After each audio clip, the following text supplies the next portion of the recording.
Considering the construction of one's identity, and particularly the construction as it relates to online identity, many of us use Facebook. Many of us use it way too much. But considering the information that you put into Facebook when you first sign up is really just the smallest, the nth little piece of it. What connects to your personality and to your identity is much more about your friends and your likes, the connections within the social network. One of the aspects that we talked about in identity initially is that the groups that we choose to associate with have a great deal to say about who and what we are.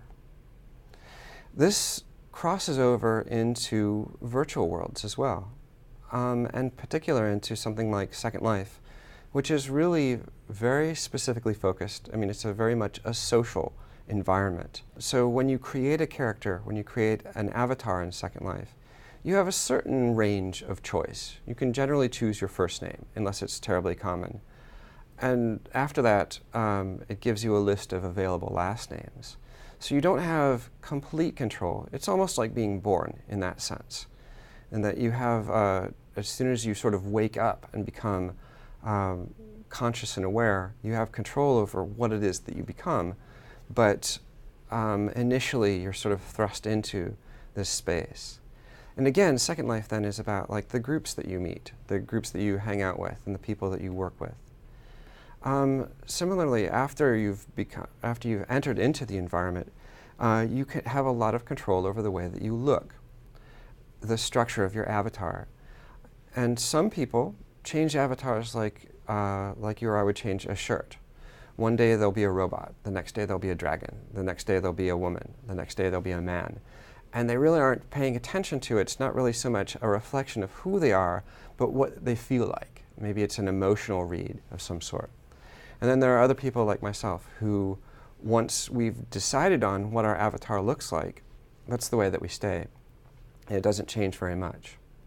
Now I want to contrast this with something like World of Warcraft, where when you enter into the environment, you have very little control over it. And the way that you look, the way that you're represented, is sort of has this cumulative effect of the things that you've done. As an individual in World of Warcraft, you find that you don't have as many choices. The identity, the way that you're represented to the community, though, is much more about what you've done, what raids you've been on, how good a player you are. I mean, what is your class, and like how long have you been playing, and who do you know, who have you raided with?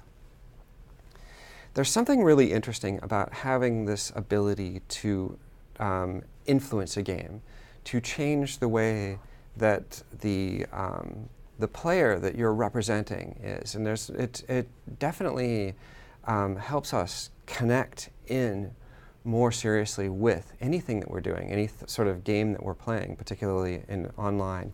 We feel like there's some part of us that's connected to it.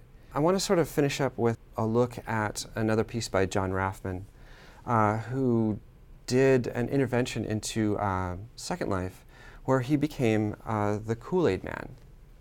And this is interesting from several respects.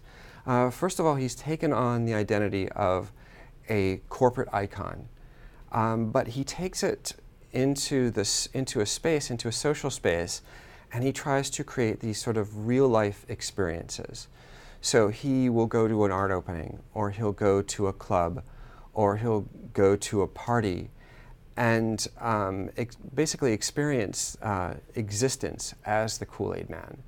And it's from that aspect, it creates it's a shift on his identity, because for one thing, people start to recognize him and know him as the KoolAid Man. But in addition to that, he ends up doing a certain amount of role-playing, although you'll notice in the interview when he's talking in his voice, and the avatar is just sort of layered over top of it.